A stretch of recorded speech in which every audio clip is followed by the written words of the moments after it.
Are we live now?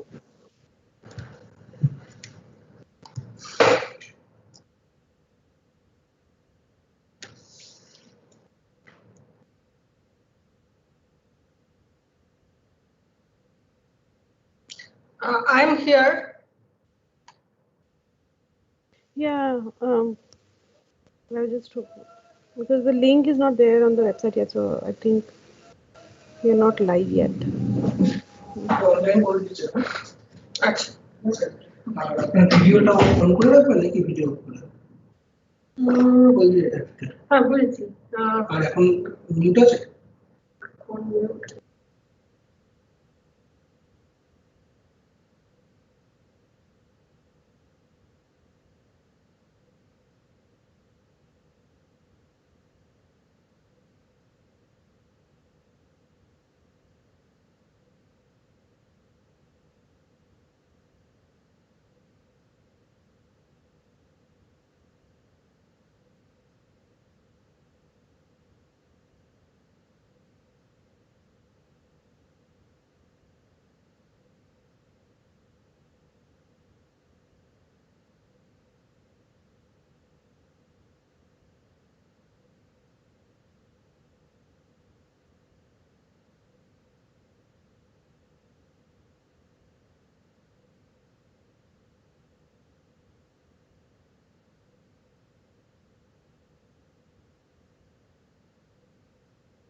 Alpana, can you hear me? Yes, I can. Yes. Okay, so I'm ready. We'll start in 5 minutes. It's 10:55. Sure, so sure, 5 minutes. Yeah. Okay.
এটা করতে হবে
Alpana?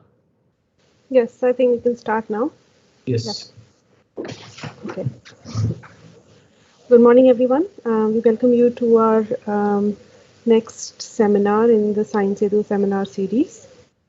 So these events are being organized as a part of Azadi Ka Amrit Mahotsav, which is an initiative of the Government of India to celebrate and commemorate 75 years of progressive India, the glorious history and people, culture, and all our achievements.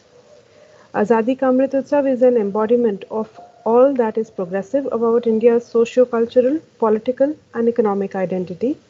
And these events have been planned for a period of 75 weeks, which will end post 15th of August in 2023. Now, with this short introduction, I would request Dr. Molina Acharya to kindly introduce our speaker for today. Good morning to you all, and once again welcome to NIBMG Science Setu seminar. Today it is my pleasure today to introduce Dr. Bhaswati Pandit, today's speaker. Dr. Bhaswati Pandit is trained in biochemistry and completed her PhD from the Shaha Institute of Nuclear Physics, Kolkata in 2001. Later, she moved to USA for postdoctoral research at the Medical University of South Carolina and Mount Sinai School of Medicine. She worked on genetics of sterile metabolic disorders linked to cardiovascular disease and gene discovery of syndromic congenital heart disease known as Noonan syndrome. Her work led to discovery of RAF1 CRAF gene mutations, in which accounts for 10% cases of Noonan syndrome. On return, she joined the National Institute of Biomedical Genomics, or NIBMG, starting a new area in infectious disease, along with continuation with the congenital heart disease work too. Her work focuses mostly on understanding contribution of host genetic factors in host pathogen interaction using tuberculosis as a disease model. Her work has shown CXCL10 as a marker for active tuberculosis disease and contribution of Siglec15 and HLA-DRA genes in tuberculosis. So without much delay, I request Dr. Bhaswati Pandit to present her work. Thank you. Thank you, Dr. Molinath, for your introduction. Good morning to all of you. And I hope in next 1 hour, I'll be able to convey you some message on understanding infectious disease in a new way using genomic tools, which we at this institute, at the National Institute of Biomedical Genomics, all of us are using the modern and newest tools to understand the genetic basis of multiple disease, including the infectious disease. So let me share my slides.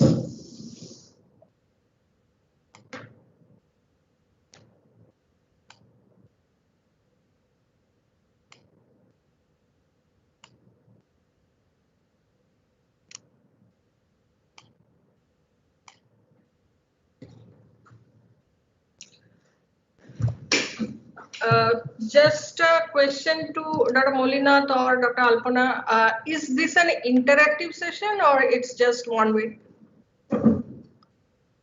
So there will be questions at the end. So Okay. the attendees are encouraged to type in their questions in the chat box, and I will address them. Like you can address them at the end of the. Okay, so during the talk, it's not possible to interact. No, no. Okay, okay, okay. Thank you. So I'll be talking about a disease, tuberculosis, which all of you know that it's a very old disease, and we have heard of this disease for a long time. In India also, it's a great health burden, and a lot of initiatives have been taken to eradicate the disease or to protect people from this disease, because even if we have come a long way, but still not more than one vaccine is available, and also drug wise also not in recent times more newer drugs have come, but still the old ones are in use. And the more recent problem is the development of drug resistance in this pathogen. But anyway, I won't be able to cover all the aspects of this. I have chosen few areas which I hope you haven't thought of, or you may not have been exposed to these areas, how genomics can be utilized or used to understand the disease, and to understand it in a better way, and also maybe it might prove that something what we thought earlier is actually not true, which were based on different evidences, but genomic tools can be used to understand that in a more different way and more correct way. So let me, before going into the disease, let me tell you a little bit introduction to a disease system, how we look into that, the different perspective of different kind of disease, which include the infectious disease as well. I hope you will understand that we are thinking about infectious disease also with a new look. So you know that many genes are caused by mutation in the gene, and we often call them genetic disease. Many of them are caused by a mutation in the single gene. Many of them are caused by contribution of multiple genes, so we call them polygenic. And along with that, maybe say 50 years back, we didn't think that much that environment also has a large contribution.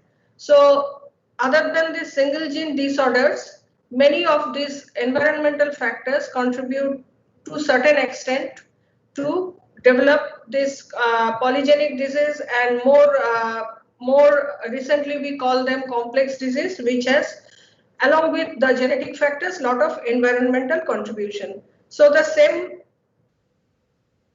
idea, if you look here in a different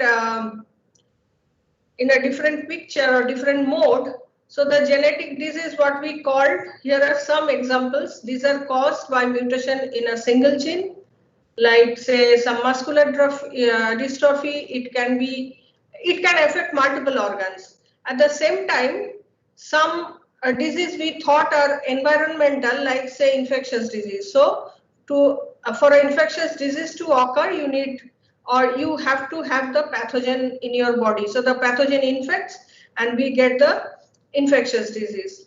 But also we have some disease in between where the contribution of the genetic factors and the environmental factors are both contribute to a certain extent. And this is actually what we have later on called them the complex disease. And there is a deep research and deep understanding of that. I am not going into that today. But just if you consider this right end, where we thought that these are environmental and only the pathogen is sufficient and necessary to cause the disease, let us see this part with a different look. So if I expand the first disease triad, which I showed in the first slide, in the context of infectious disease, so I'll consider at one of the vertices as the host, one with the pathogen, and let me mark the other with environment. So in infectious disease, so pathogen is necessary and sufficient, but it's not the all. So you need to include the host also in consideration of infectious disease susceptibility, because now we know that all infected individuals or all individuals, when they're exposed to the pathogen, may not show up the disease to same extent. And I hope particularly in last 1 or 2 years in this COVID situation, you have observed that, because even in a family you have seen that if everybody is infected with SARS-CoV, it is not that everybody has undergone the serious situation. Some have mild conditions, some are conditions are very serious, they need to be hospitalized and so on. So you see that the host when exposed to the pathogen may not react similarly. So the host pathogen interaction is an important aspect to understand how a host will, or in particular, we are more concerned about the human disease. So how an individual will react to the pathogen interaction.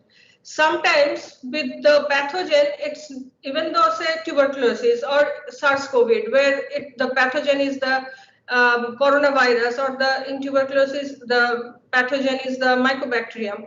But along with that one agent, there could be other effect of other microbes also. For example, in tuberculosis, we now know that people who are infected with HIV, they are further prone, or they are immune deficient. That's why they are further prone for infection with Mycobacterium. So many of these HIV infected individuals are also infected with Mycobacterium. Therefore, the contribution from the pathogen may not be always alone. Maybe infection with one pathogen may lead to their increased susceptibility by the other pathogen. Similarly, we have seen in case of SARS-CoV-2 also that people who are infected or people who are having tuberculosis are more prone. So therefore, not one but multiple pathogen can have contribution for infection or development of a disease. It is not that HIV is causing tuberculosis, but HIV is making the person immune deficient, which actually is making the person more prone to the infection with tuberculosis or SARS-CoV, whatever. And what is the contribution of environment? We already know, we know for a long time that tuberculosis was said to be the disease of poor, which is not true. Nowadays, a lot of rich people, famous people, we see that they are also infected with tuberculosis. Possibly that is not due to the contribution of environment, but possibly the contribution of host. So how environment can protect, or environment can contribute to the disease?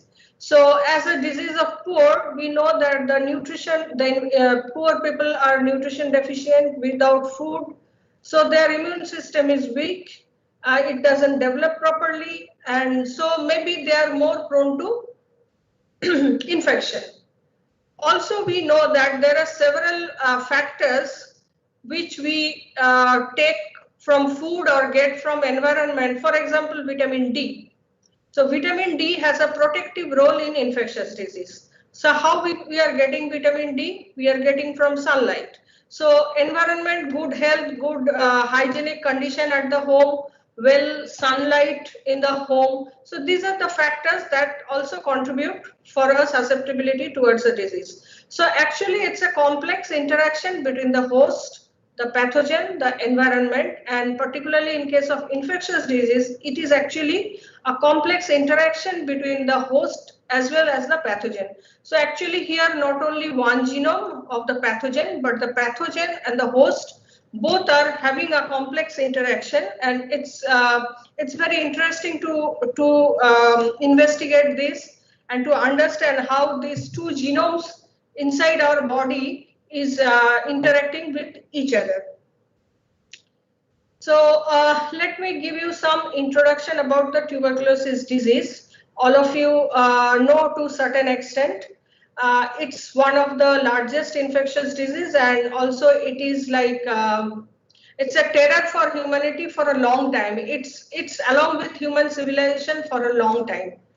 And WHO every year reports the status of this disease, what is happening across the globe. So the latest report suggests that every year still we get 10 million new cases and about more than 1 million deaths. So still it is the second largest infectious disease, taking a lot of life, and it's spread all over the world. Even the Western countries have, though the burden is low, but they still have the disease. So the question is how this, I already told that the pathogen, causal pathogen is Mycobacterium tuberculosis, and most common way of transmission is through lung. So when an infected individual who harbors the pathogen in their lung, coughs or sneezes, the pathogen as a small air droplets, it comes out in the environment, and a person who is nearby exposed to this droplets carrying the mycobacterium, so they take it, they inhale it, that goes into the lung of the other person. So first the pathogen, if it is going through this passage, it goes to the lung where it encounters a lot of host cells. So the host will try to prevent or kill the pathogen or contain the pathogen so that it doesn't spread. But it depends on how it will balance, how the host and the pathogen will balance. And depending on like who will win this fight, this war, depends whether a person will be infected or not. So many of us every day are exposed to this pathogen, but it is not that all of us are having this disease. Okay, so it is in a country like India, there are a lot of infected patients and a lot of people who do not show the symptom. Therefore, we are many of us are exposed. You don't know when you are traveling whether the next person sitting to you have the disease or not, because many of the times they do not show any symptoms. Let us look into the historical discovery, how it was known that known and much detailed information was studied. This disease was studied by multiple people. So first the idea was given by Avicenna, who actually first told that this is actually an infectious disease, the tuberculosis, and it is like it is transmitted from one person to other, and if you the infected person, if you isolate them, you can prevent the spread of the disease. The name was given, tuberculosis was given by in 1838 by a scientist named J.L. Skonling. So earlier, the disease was called in Greek literature and all that, we see the name physis, which means like wasting of muscle or wasting of some part of the body. Even in India also, in Sanskrit, in Hindi, we call it, even in my language, in Bengali also, it's called like Shairo, which means like there is wasting of some part of your body, your muscle, your immune system, and eventually you know that the symptom who are severely affected, their health condition is very poor. Ultimately, we see that like just a skeleton with a skin is there for severely infected people who are old or who are not treated for a long time, or maybe who has the very infected by a strain like which is very much virulent. Later on in 1882, Robert Koch, he first could give us an idea about the infection and the causal pathogen, which is Mycobacterium tuberculosis. And for that discovery, he was later on awarded the Nobel Prize. So he connected Mycobacterium tuberculosis infection with tuberculosis, and the tuberculosis name came from one of the pathogen earlier, which was called like tubercle. So the name tuberculosis came from there. Okay, so later on we came to know that not only the Mycobacterium tuberculosis, but there are actually a complex multiple member group which is called the Mycobacterium tuberculosis complex. It consists of multiple Mycobacterium variety. Okay, some are like called Mycobacterium africanum, Mycobacterium tuberculosis, Mycobacterium bovis, and so on. Also, not only tuberculosis, but Mycobacterium can cause some other disease like leprosy. And also, other than tuberculosis causing, there are other Mycobacterium which are present in the environment, in soil, in water, in wastewater, in multiple places. So these are actually Mycobacteria which is causing something else other than tuberculosis.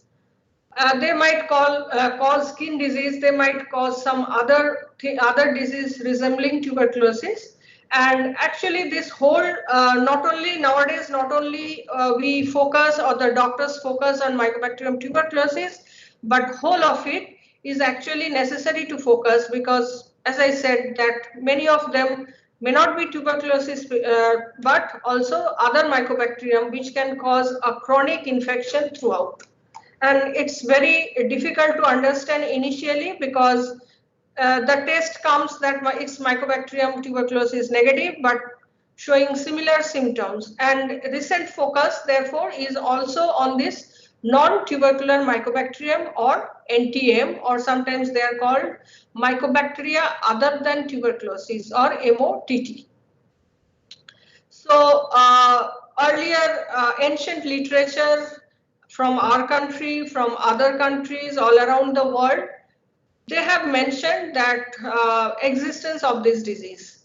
Like say for China in 2700 BC also, the literature suggests this disease exists. In Greek, we have evidence that this disease existed there.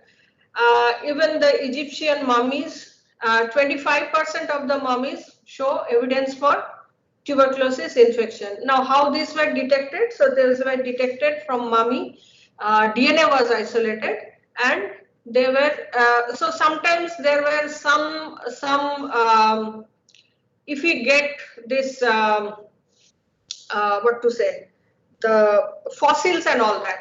So sometimes there could be evidence, say lung was decayed or something, and mostly the concrete evidence came from isolating DNA from all these archaeological evidence, and you do use a technique to multiply this DNA and identify what kind of DNA it is, whether it's a human or did it come from some other pathogen or so on.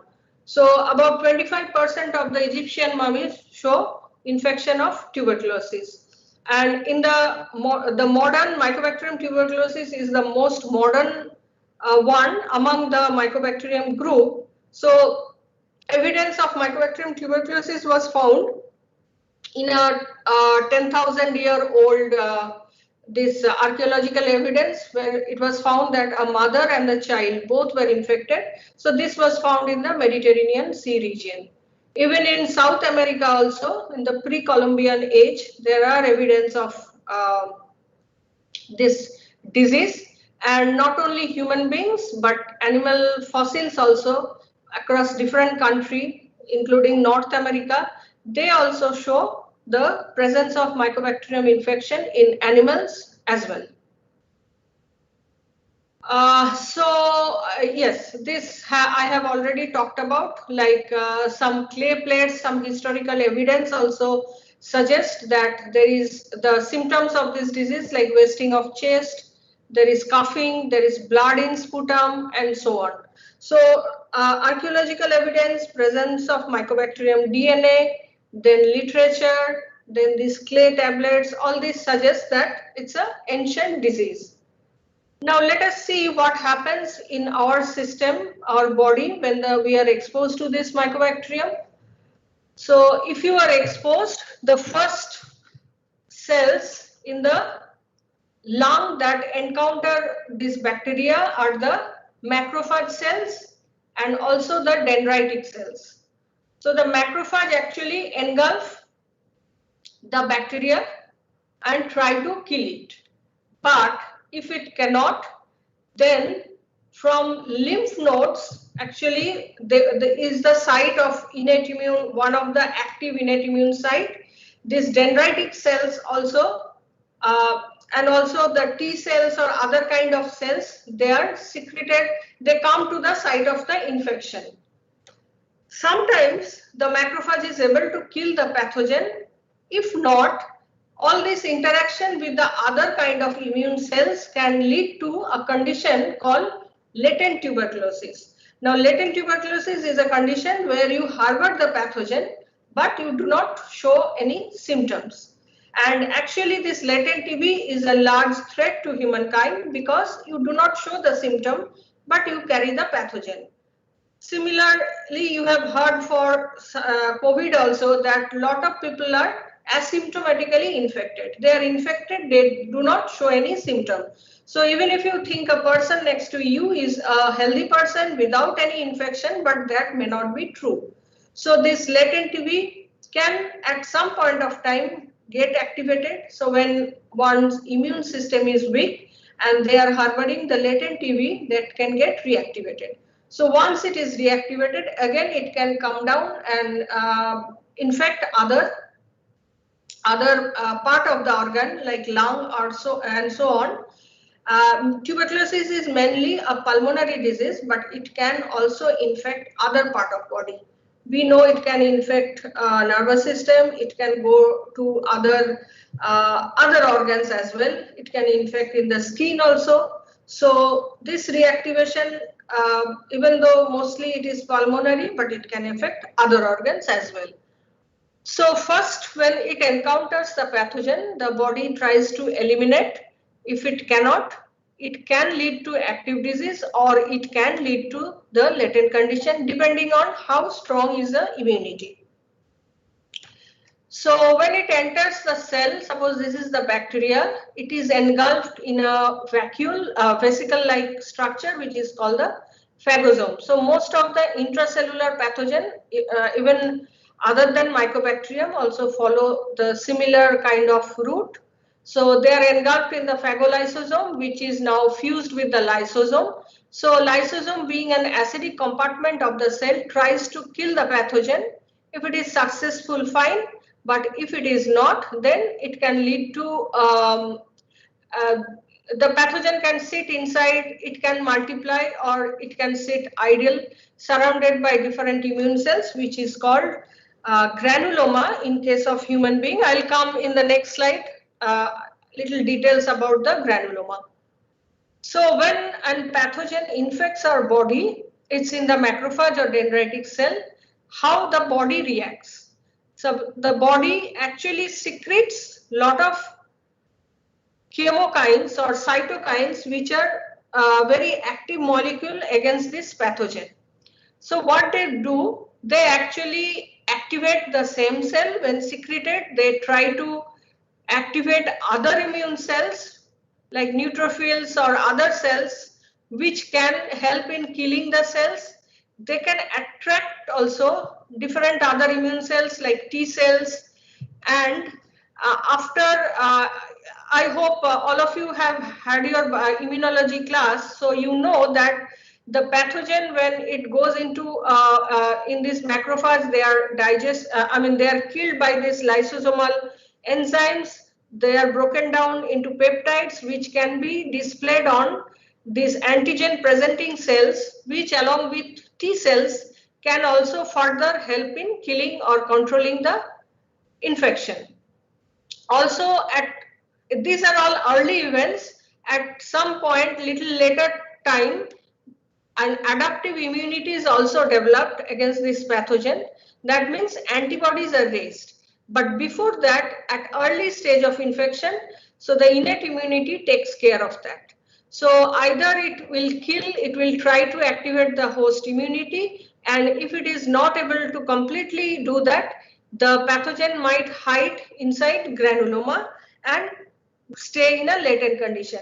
So what is granuloma? It is nothing but an aggregation of different kind of immune cells which happen in our lung. If someone is infected with Mycobacterium, either it can go to active disease or it can hide latently inside granuloma. So if you see the inner part here, the blue are the bacteria. So initially they are inside the macrophage. Then they are surrounded by different kind of, they attract a lot of cells, T cells and other cells, and they are surrounded by these cells. So it is giving a protective layer, and some of these cells here can get modified also, like this, because of fusion among them, like this giant cell, foam cell. This is the giant cell, this is the foam cell. They actually form after they arrive here. They are converted from other type of cells into giant cell and foam cells, and they surround, protecting the mycobacterium. So one way to protect is that they prevent the spread of this mycobacterium out of this region, because if the mycobacterium spreads, it will infect other surrounding cells, and that way the disease will spread. But if the mycobacterium is contained inside, it will be in latency. But if it is active, it can spread by killing the cell. So this macrophage you see here is it has become a necrotic cell. So here is the necrotic cell, and that burst, and the live bacteria from inside come out. Now they are able to infect other cells, and that way the disease might spread. So granuloma formation is also a hallmark of tuberculosis. So it acts both ways. It helps to contain the bacteria and protect the cell, protect the host. On the other hand, granuloma is also a peaceful home for the mycobacterium, where it can reside for many years. And once your immune system is weak, it can burst out. So here the tuberculosis is an opportunistic. It waits for a opportunistic, favorable immune condition of the body, which is in favor of the bacteria. So this Mycobacterium tuberculosis complex. So these are combination of multiple kind of mycobacterium, like Mycobacterium africanum, bovis, Mycobacterium canneti, and so on. So let us now understand like what genomics can tell us, or what they can do to understand this disease. So whatever so far I talked, mostly all are this archaeological evidence. We know that the disease existed for a long time. We know that there are different species, and to a certain extent we know how our immune cell reacts, and all these studies came from like study in the laboratory, study by different doctors, what they have seen in their patients, and so on.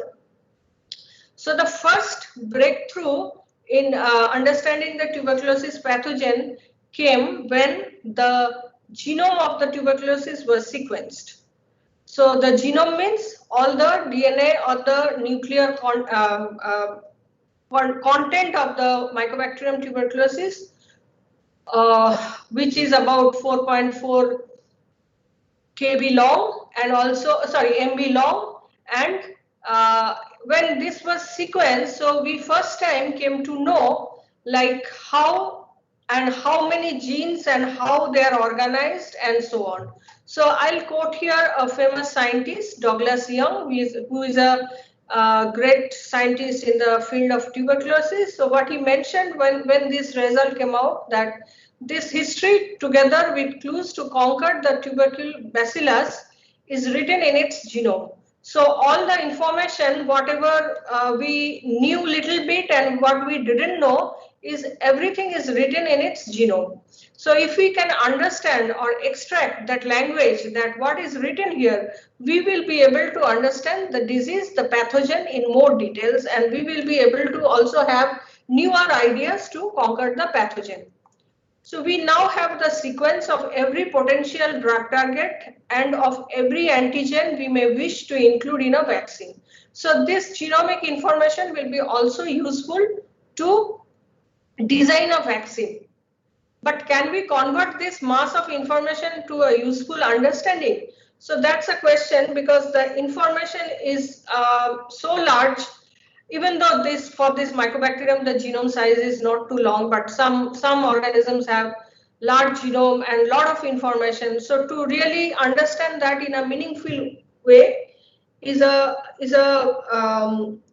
what people are researching all over the world, and more contribution of bioinformatics come here. So more and more we are understanding as we are flooded with lot of information and development of lot of methods to understand like what information is there in the genome. So the mycobacterium has about 4,000 genes, and most of the area of the genome is GC rich. That means the two nucleotides, the cytosine and the guanine. And there are multiple variable regions in this genome. So we had a question for a long time, and we had an idea also that tuberculosis came to human being from bovine source. So from animals, from cattle, we got it, because we know that some other infectious diseases like influenza and measles, they also come from animals. So is tuberculosis also a zoonotic disease? Earlier idea was yes. So the earlier Mycobacterium which was present in the environment, the ancestors of Mycobacterium tuberculosis, so they came to infect, or they came to infect animal kingdom from the source of soil and water. At that moment, it was not a full Mycobacterium, and from this soil and water came the next developed system, which were like smooth bacillus, smooth tubercle bacillus, or in short they are called STB. So STB can also infect human, and with time this STB, from STB rose the Mycobacterium tubercular complex in Africa. Now why, or what are the evidence? I'll come in a few next slides. So from all of this, later on evolved the Mycobacterium tuberculosis, which mostly when a person is infected. So this picture I'm showing you is a slide where one individual's sputum is tested. So the Mycobacterium from lung can be, the patient can exhale out the sputum where the Mycobacterium actually exists, and that can be detected by with certain staining. Okay, so this another feature of this bacteria is the Mycobacterium is that they have less horizontal gene transfer. That means from one species to another, in several bacteria, the gene transfer can take place through plasmids. All of you know what is plasmid. You have gone through your microbiology classes. But in case of Mycobacterium, the horizontal gene transfer is negligible. And so how they have evolved? They have evolved by certain changes in their base, and also like certain insertion deletion. That's why the multiple lineage of Mycobacterium, their variation, there are variation among them. That's why the different lineage.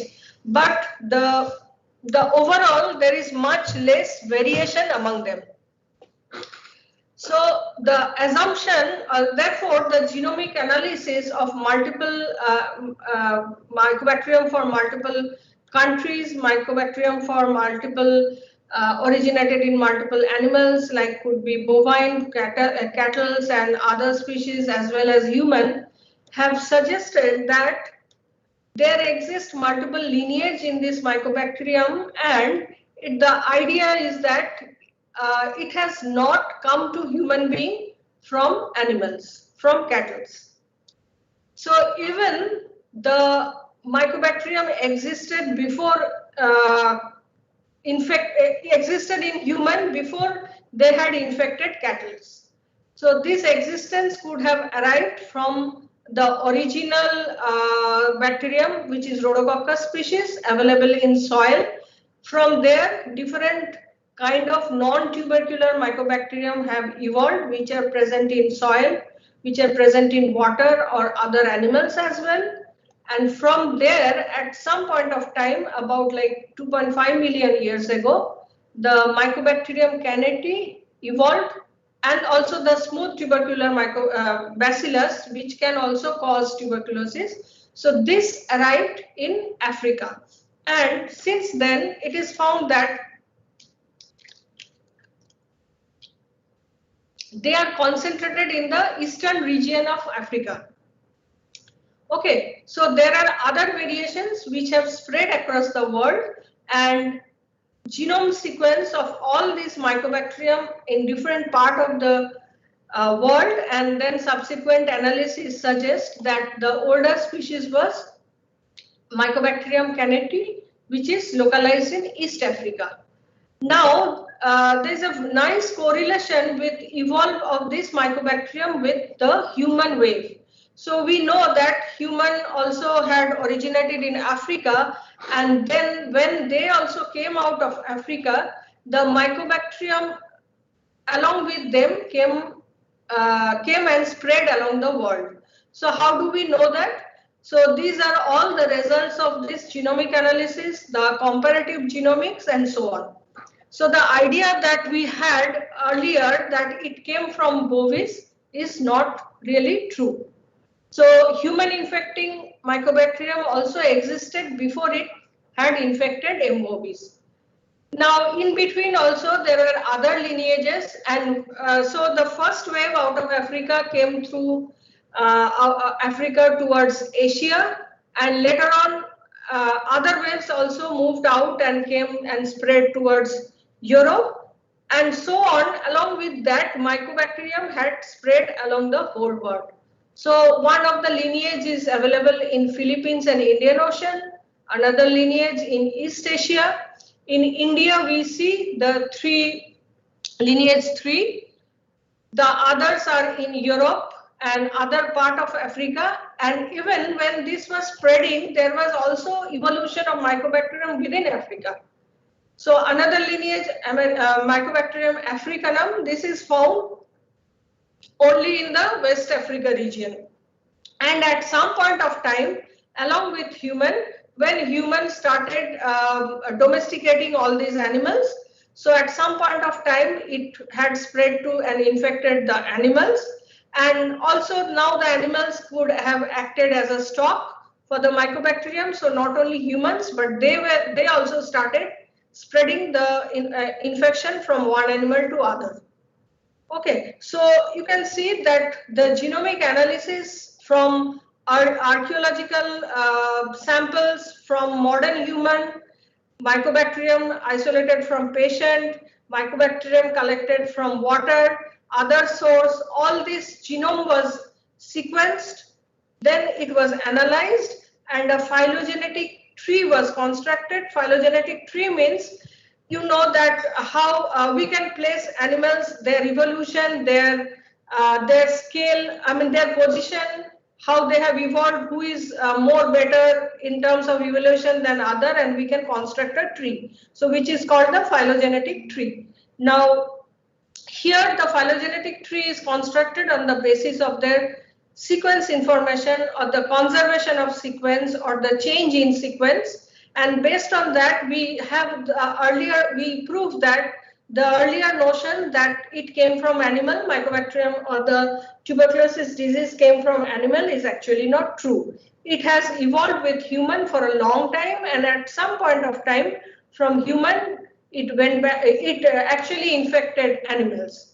So thus genomics or these genomic tools or this sequencing information, sequence information gives us an idea that some of our earlier notions are actually not true, and they were not true because they were based on certain assumption and not very clear evidence from the archaeological evidence or so on. But genomics can provide a better understanding or better view of the phylogenetic tree, at least in case of the story that I just narrated, that for the Mycobacterium tuberculosis.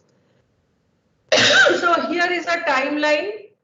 If anybody is interested, you can search this, like how possibly from different, the first wave out of Africa when human came, it carried to different part of the world, and possibly one group who crossed this Bering Strait went into America. They also carried the Mycobacterium tuberculosis in these two countries. And this is the picture of the modern world, which happened like 200 years ago or 300 years ago, when from Europe, a lot of human migration started around the world. They started conquering all around the world. There was also industrialization, which had an outbreak of many infectious diseases in Europe. And when they spread along different countries, so they along with them also had taken all these pathogens or this infectious disease to different part of the world again. So this is true for not only tuberculosis, but also for other diseases as well. So the same picture here, you can see the phylogenetic tree construction using the genomic information of different Mycobacterium species, with Mycobacterium cannati is one of the older one, and the different lineages that we see in different countries. And at the bottom of all of this lie the smooth tubercle bacillus, which is the origin, which is thought as the origin of all these species. Okay, so this I had already talked. So let us give you an recent scenario. Now, how this, since we are using genomics or these genomic tools, how quickly it has helped us to evolve and understand or enhance our knowledge. So the first completion of genome sequencing of Mycobacterium was done at some point of 1998. And then we started doing more and more profiling, genomic profiling, which were not only from human samples, but also from other sources.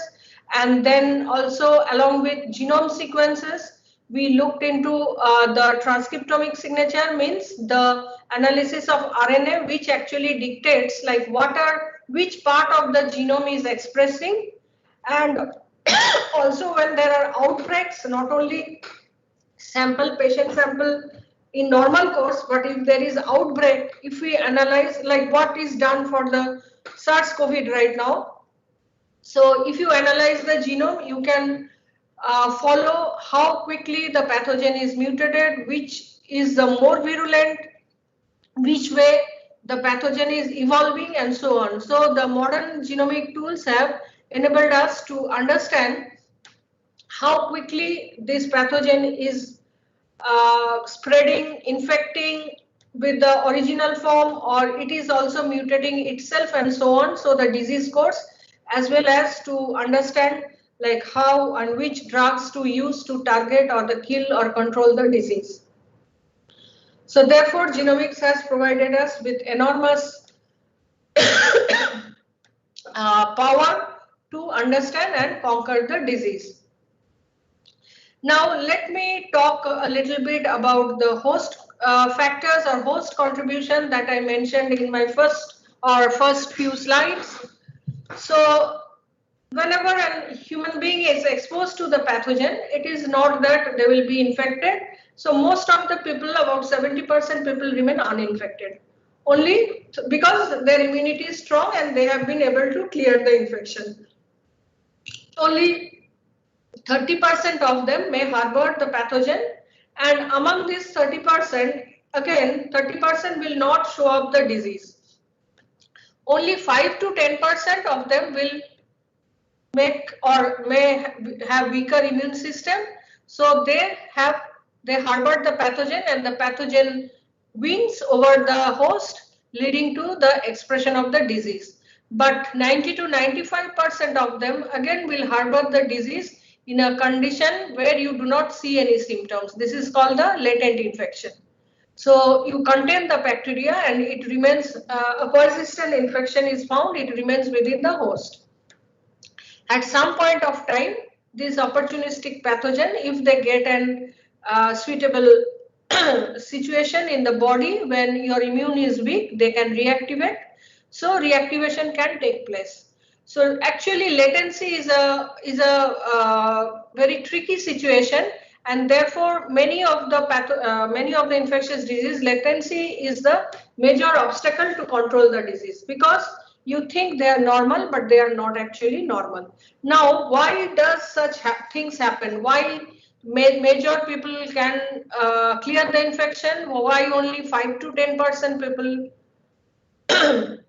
show up the disease and why rest of the 20% of the people still contain it in the latent form.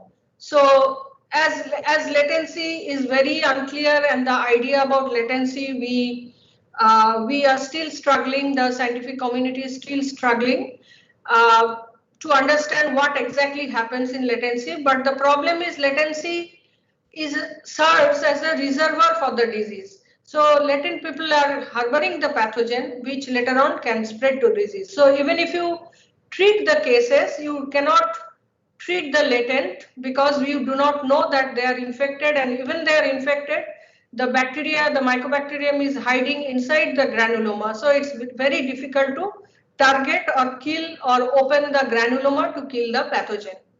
So in the host, when the pathogen is infected, there are multiple factors contributed by the pathogen, multiple factors come from the host, and actually a balance between them determines who will win. So the pathogen, if it's more virulent, it's more detrimental.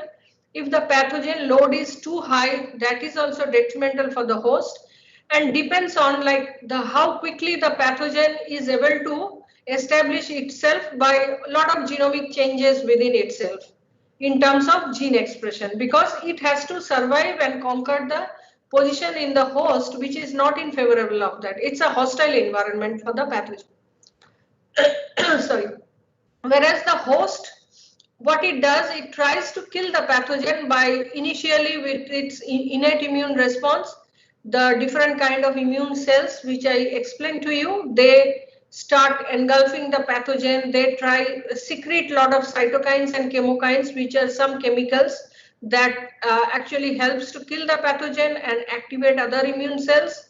And all these responses are actually driven by the genetic constitution of that individual. So that is why we see that there is variable response in cytokine, there is variable response in the cellular stage as well. And that is why some people are able to clear the infection and some people are not. Therefore, not only the pathogen, but we should also focus on the host to understand the disease. To understand or answer the question, like in spite of exposure, why majority of the people are able to clear the infection and only certain % of people are infected with the disease. So we need to explore host genes, and sometimes in case of tuberculosis also we see familial aggregation. Earlier it was thought that they are staying together, that's why they show up the disease, but there are some other reasons as well. And one of the feature of human genome that we study in most of these cases to understand one's immune system or how one is susceptible to the disease is we look into the nucleotides in the genome of that individual, and we also look for certain changes in the genome. Suppose one nucleotide is changed. As you see, like here, there are 3 individuals, and at one position, one nucleotide is changed. So these are called single nucleotide polymorphisms. Sometimes they are causal, sometimes we are still unable to understand whether what is the effect of that variation. But right now we analyze the genome of the host and try to find out whether variation in the genome has anything to contribute to this susceptibility. And not only tuberculosis, but multiple chronic disease, complex disease, and infectious disease also, we are looking like what is the contribution of these variations in developing this disease. So for this kind of study, so one type of tuberculosis, as I said, may run in the family or in a way like some mutation in certain gene may lead to those kind of infection to mycobacteriums. This group is called Mendelian susceptibility to tuberculosis. This disease group is called MSMD. So they run in a family and they are caused by mutation in one of the genes. So far, like 10 to 15 genes have been identified in this group. The other kind of approach that we can take to understand the genetic contribution of the host is twin studies. So twins, we know that they share a lot of major part of the genome, the twins. And so if they're identical twins, they share like 100%. And if they are not, they're dizygotic, they at least share less than 100%. And if we see that we can use such twins to understand what are the genetic contribution towards susceptibility of certain diseases, including infectious disease. Like if they are at same household they are staying and both are infected, so we can say that there is contribution of their genes as well as the environment. We cannot separate. But if two twins are reared apart and both of them are infected, then we certainly can say, because their genetic composition is identical, so this susceptibility, or there is lot of contribution of the genome. So multiple studies have been carried out in case of tuberculosis, in case of other disease also, to understand what is the contribution of the genome. Now, with advent of genomic technologies, we now look into the expression of the genes.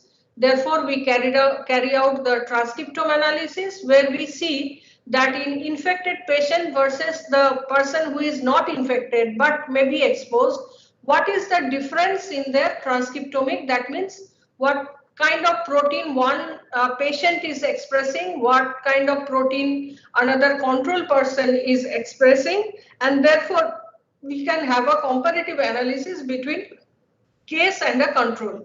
So in both these cases, case are like the patient who is showing the symptoms, and a control is a person who is not showing the symptoms. So it could be either we can look into a family structure, we can look into just some unrelated individuals and focus on certain genes. Also, we can take an approach using this case and control and look into the total genome-wide focus. Like we are not interested in one or two genes, but we are interested in the whole genome. So currently, these are all the different kind of techniques the genomics has enabled us to do or to apply to understand not only the contribution of the genome, but also its function, how it is expressing and how it is interacting with the pathogen. So both from the pathogen side as well as from the host side. So therefore, the combination or the interaction of the host and pathogen is really complex here to understand any infectious disease. Just an example, taking that genome-wide studies, one gene was identified, which is called ASAP, which is expressed in dendritic cells. Now, if this protein has this has actually role in migration, the dendritic cell migration. So, if one form of this gene or one isoform of this gene contributes or protects the host, sometimes we see that a change in the DNA at one position within this gene, that means a polymorphic version of this gene might have impaired migration. So that way we can say that one allele of the same protein is protecting, whereas or doing the normal function, whereas the other allele or a protein with a different change in the nucleotide with a different nucleotide may show impaired migration of this dendritic cell, thereby making that individual more susceptible towards the disease. Now, a lot of studies has been carried out to understand the role of host genomics. They are mostly related to a lot of immune-related genes. For example, TLR2, it's a receptor which plays role in controlling or stimulating the immune system. Then there are not only two, but there are multiple of other kind of similar receptor-like genes. There are a lot of genes which are coding for these chemokines or the cytokines. We see that certain changes in these genes are associated with tuberculosis cases. Some are associated with the latent cases. Therefore, analysis. So what I want to point out here is analysis of this different gene or taking or doing an analysis in a genome-wide manner has helped us to understand or identify the variation in the genome which could possibly have some role in determining susceptibility. Now, a lot more is still remaining to understand how this variation in the genome is actually functionally or at the protein level is doing some functions. That is still unexplored, and in our institute, many of us are engaged in understanding this kind of work, this kind of unanswered questions. So typically in my research, I follow this kind of study or a case control study where the patient group is a clinically symptomatic patient. They are sputum positive. That means the pathogen is present in their sputum. And so certain other conditions also we apply, and we are comparing the household contacts of the same individual who is staying with them in the same household and also have certain other conditions like they are disease free in spite of staying together, in spite of sharing the same household, they are disease free and they do not have history of tuberculosis in the past. So if we compare the genome of a group of people with these characteristics and with these characteristics, we expect to find certain difference among them and the genetic difference actually, and we hypothesize that possibly that difference is contributing towards the susceptibility of the disease. So some factors, that is why this person has lost some certain characteristics which is making this person infected, and the household who is in spite of staying with the person is still healthy. That means certain genetic variation present in this person is protecting them. So we are trying to find out like what could be these factors.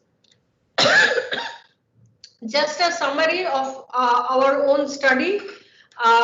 We also have looked into the difference in the chemokines or the cytokines that are secreted by the affected patient and their household contacts. And that way we have identified a protein called CXCL10 or IP10, which is present in the active cases, irrespective of their disease severity, means whether they have the mild disease. Like if you look into this picture here, the patients are graded from high severe cases to low severe cases, and we see that in all of them this protein is expressed and they correlate with the severity, whereas this is low in the household contacts. Also, we compared this protein with some other known proteins like interferon gamma, and we see that this is a better marker than the interferon gamma.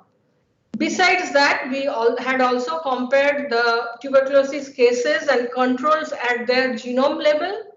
We had sequenced or looked into the variation in their genome, and we have come up with, we have identified some new genes that the genes were known to have role in other disease or other kind of gene function, immune function they carry out.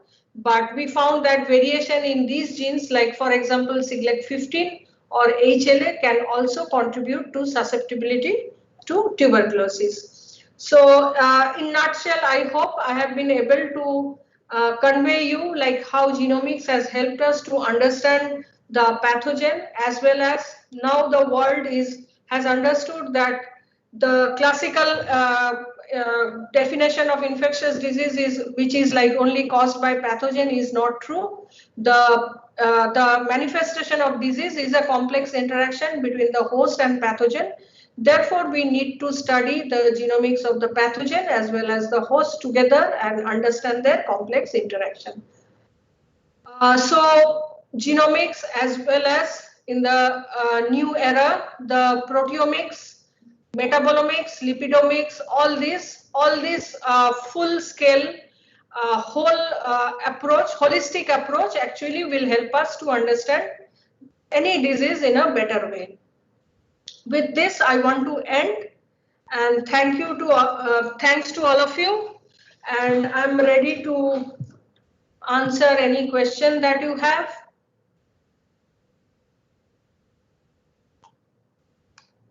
Thank you, Dr. Bhaswati.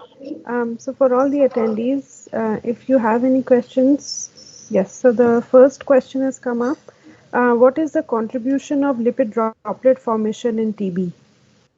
Lipid That is from drop formation. Yeah. Okay, so the Mycobacterium actually uses mycolic acid as it's a good fuel for the mycolic acid. So there are some evidence that when the Mycobacterium has infected the lung, so it tries to take fuel from the lung, the lipid composition of the host or the lipid stock of the host, it utilizes in favor of them. Particularly, it synthesizes different kind of mycolic acid when it divides. So therefore, the lipid droplets is actually favoring or fueling the division or the establishment of the Mycobacterium within the host lung.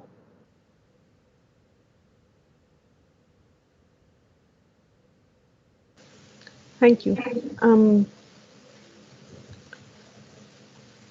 If there are any other questions for the for Dr. Bhaswati, kindly put them in the chat box, and I will moderate.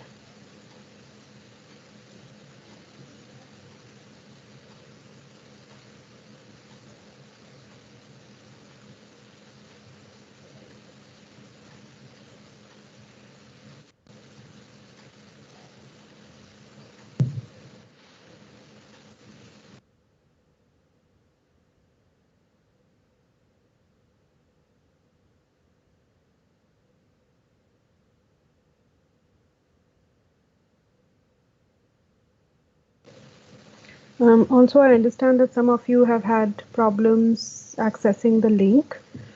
So this seminar was on YouTube, so and it will be available for you to see even later.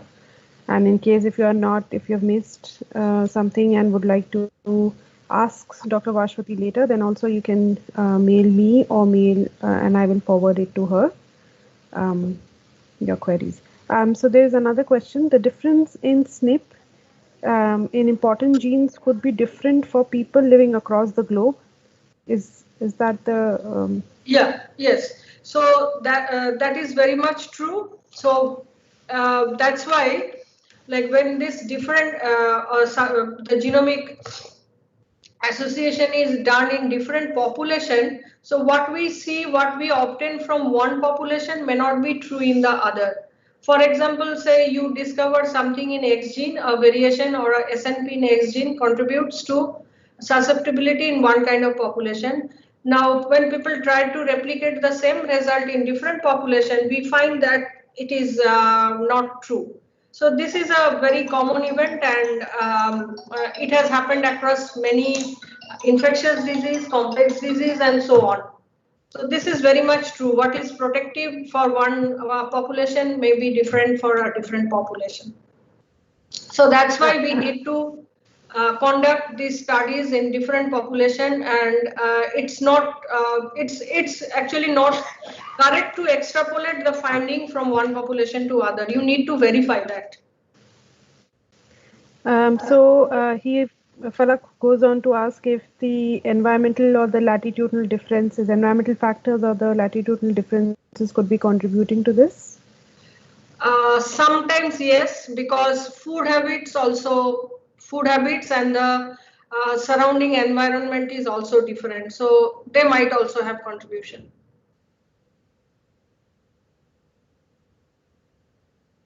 There's another question. How can this pave way for new drugs for TB?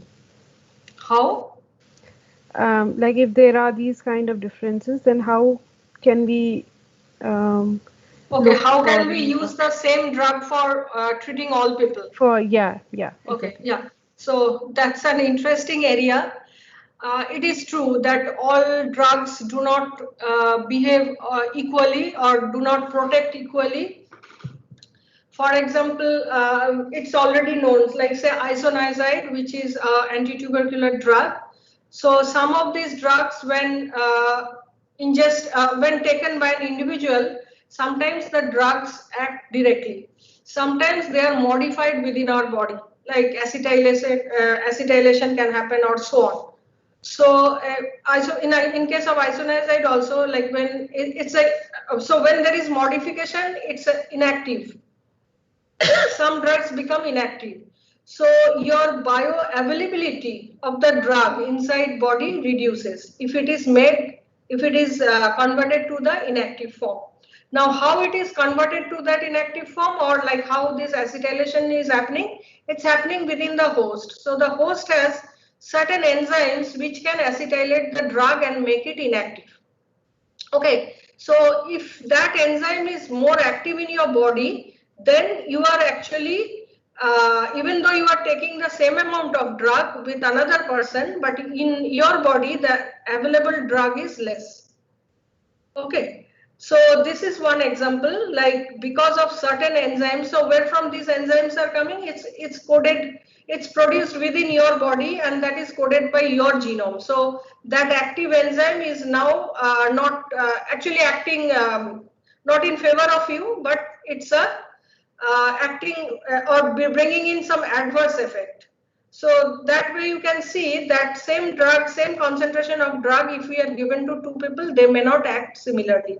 That's why a new field has come up, and it's very quickly developing, which is called the pharmacogenomics. The pharmacogenomics deals with how your genome structure or the genome makeup is interacting with the drugs and how that is helping in drug metabolism. So drug metabolism is different in every individual. So another example I can give, like I told that you are taking the drug and your body is making it inactive. So the other example could be like you are taking a drug which is inactive, your body with help of certain enzyme makes it active. So if your body is making that enzyme more, so more and more active form of drug you are having in your body, whereas the person who is not able to make that enzyme or who is making that to a lesser extent is having less active drug form in his or her body. So therefore, the drug metabolism is highly variable. So it is true that same drug may not work to equal extent in all individuals.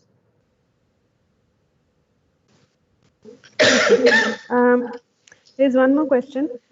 Considering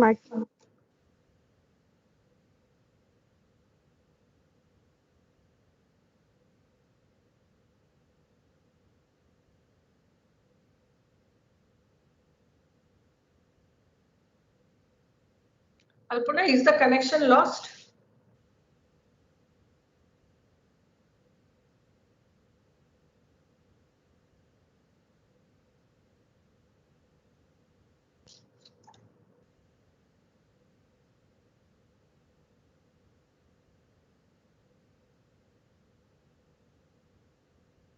Hello?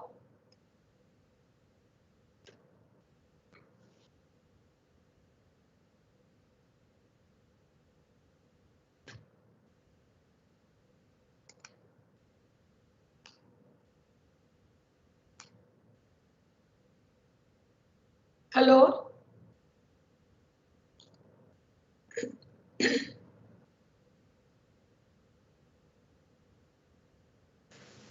sorry, Yeah, it got disconnected probably.